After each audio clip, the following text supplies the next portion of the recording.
Good morning to you, and also good morning to your viewers. The court is expected to start by hearing Maughan's application for an urgent interdict to stop Zuma from getting her prosecuted. How will this interdict affect the case?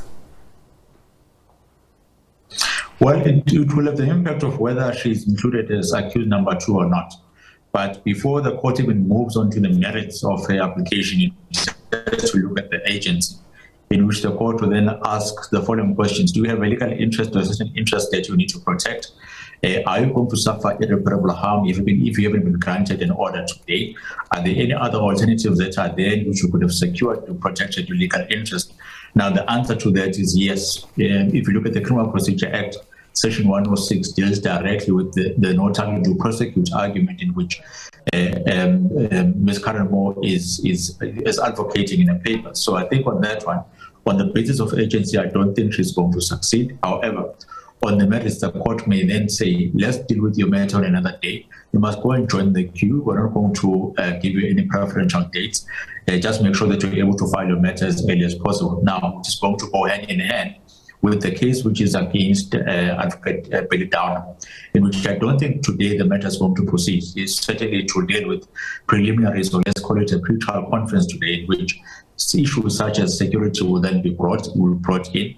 You know that there's a dispute as to how much security is required from both sides, and the court will certainly need to decide whether the security that has been provided by the former president is correct or not.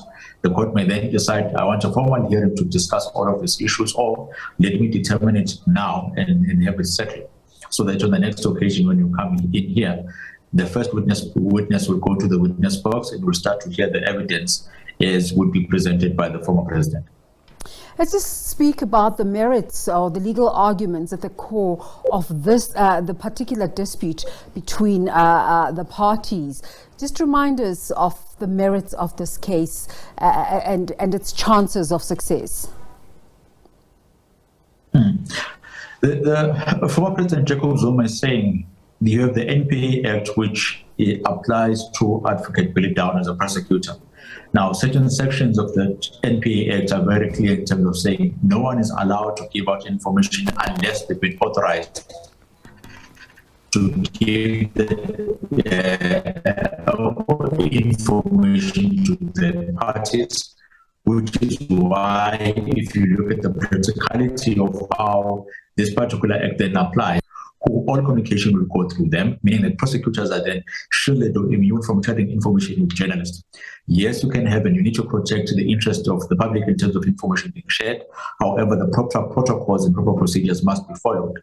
Again, once the matter is in court, unless there's a specific court directive saying that the information in the court file cannot be disclosed, journalists also have an opportunity to go there and get the information which is required. However, what the former president is saying that there was preferential treatment which was shown by Advocate Billy Downer in this case, in which he only shared information with the journalist Karyn Maughan, and on that basis disclosed or breached this particular obligation and broke this part of the NPA Act by giving out information when he was not authorized to do so. So in the defenses that Advocate Billy Downer would have, he may say, but the information which was shared was already out there in the public, or you haven't really shown beyond reasonable doubt, because this is a criminal matter, regardless of the fact who's prosecuting. You haven't really shown that at the end of the day, I'm the one who's guilty. I'm not the only individual that had custody of this particular information. There are other individuals that had possession of it. How sure are you that I'm the one that actually leaked it at the end of the day? So those are the type of arguments in which the prosecution, Advocate Billy Downer, would have to thresh out and provide strategic evidence and technical evidence to be able to prove that they are really, or he is really guilty when it comes to this particular matter. So the sequence of events, the manner in which everyone dealt with this particular matter at that particular point in time, and this burden of proof of saying that there must be no other explanation other than explanation saying that it is Advocate Billy Downer that leaked this information to Karyn Maughan, will have to be understood or accepted by the court in order for the former president to be successful in his private prosecution. So I'm going to ask you to give a grammar lesson as well as an explanation, because we're always struggling with this word null prosequi, certificate. What is it? What does it entail? It basically says ordinarily, or as a general rule, it is the NPA, which is a state, that usually prosecutes in instances where criminal offences have occurred. Now, when a certain section of legislation has been contravened, that's a criminal offence, and the NPA will then have to take over. But there are instances in which the NPA is going to say, we are not going to prosecute, we do not think that there are prospects of success in this particular manner. Now, the Criminal Procedure Act does not close the door on applicants or individuals that think that they can take the prosecution on their own and be able to be successful. So the certificate that you've just referred to simply means that the NPA has said, no, we're not going to prosecute this particular matter, and the individual concerned is said, I'm going to prosecute this particular matter, please grant me the title to prosecute. Now read that with Section 106 of the Criminal Procedure Act. That's the title to prosecute, or the robe that would have been clothed by the prosecutor in this case. I need you to robe me with that particular robe so that when that I can stand up in court and say that I'm the state now, I'm prosecuting this individual.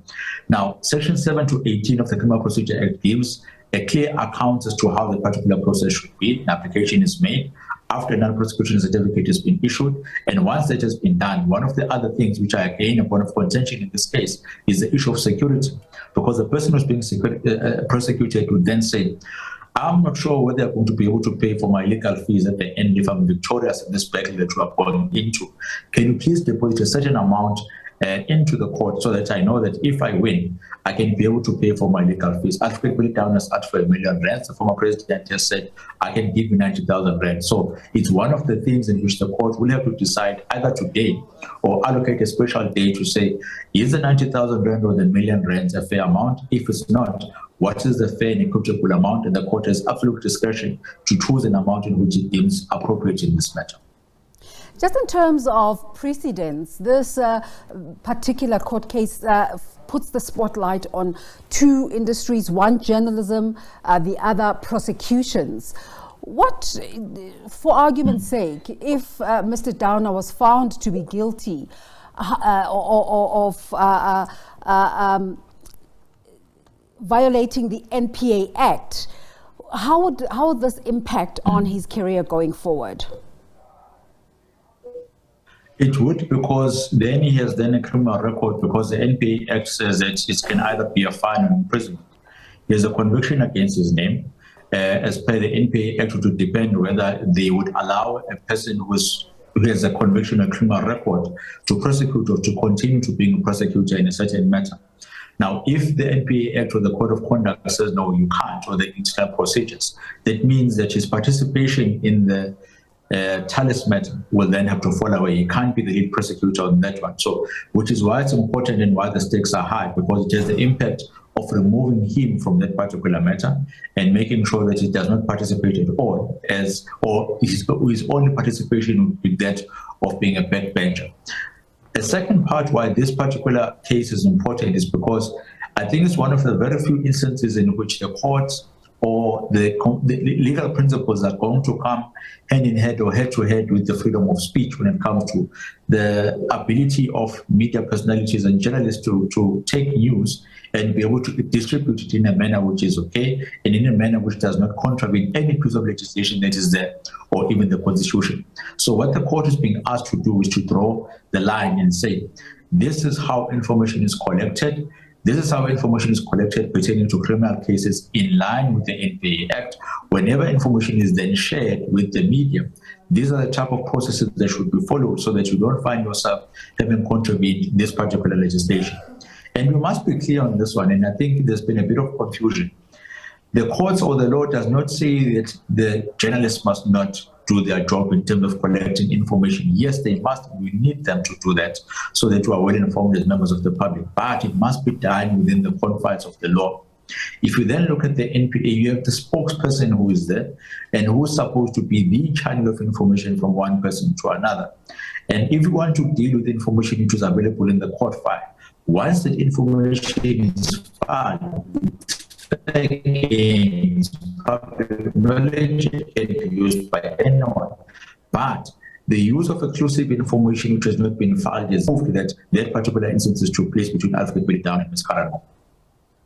So just in terms of your knowledge of the operations of courts, what are your thoughts about today's appearance particularly? Will it go ahead or will we see one of those postponements? I think the postponement would be there. The amount of issues which are still left hanging there too much. Firstly, we have the urgent application that needs to be dispensed with. Secondly is the collection of the days and making sure that you have all your witnesses, you know how many witnesses are going to be called. I think it's very early stages for now and whether the matter to be decided today. So I think today's proceedings are not going to take more than an hour. There'll be housekeeping matters, just making sure that when they return on the next occasion, everything is going to be up to scratch. All the parties would know exactly what to do. Any outstanding information or documents would have been filed and exchanged. And when we come back and we have more than one date allocated to this matter, that is when you can have assurance that indeed it's going to proceed and it's not going to be a pre-trial conference, of which I think today is going to be just pre-trial matters and nothing more. You were saying earlier that if a particular outcome is found, this could impact on Billy Downer's participation in the Talus matter. We were speaking to our colleague Elias Mpumelelo, telling us that the former President Jacob Zuma has already arrived in court. We're told now that he's seated awaiting the beginning of the process. Do you think the former president goes into this process confident of success? Definitely. I don't think any participant or litigant would want to engage in this type of litigation if they're not really confident. Firstly, there's the reputation which is at stake, even that of the legal practitioners. Secondly, there are lots of finances which are going to be incurred. It's the finances in which you have to pay over security and also the financing of his own legal team. So it must have been something which he must have been perfectly advised or thoroughly advised on. And also the prospect of success must have been looked at in terms of saying, let's check whether we're going to win this matter, yes or no. But what I think is also going to be at play here is the amount of delays which are going to occur. Because if the application by Karyn Maughan does not succeed today based on the lack of urgency and is moved back on the normal roll, it may take a bit of time before it is heard. And they will then come back and say in the main case, we can't proceed up until the initial proceedings have been done, similar to what the former president has done with his case of no title to prosecute, just saying that it's improper for me to move on this particular matter up until those precedent issues have been discussed. So please allow me the latitude of going to even to the highest court in the land, because I feel that I've been prosecuted for a matter in which I ought not to have been prosecuted for. It is not only my rights which are at stake here, it's also the media freedom which is also at stake. So allow me to come to an end or to reach a conclusion before we come back and deal with the actual criminal trial. So we may even not finish this case within this year or maybe the process of next year, up until all those issues have been ironed out. So it's still a long road up until you get to finality in both matters.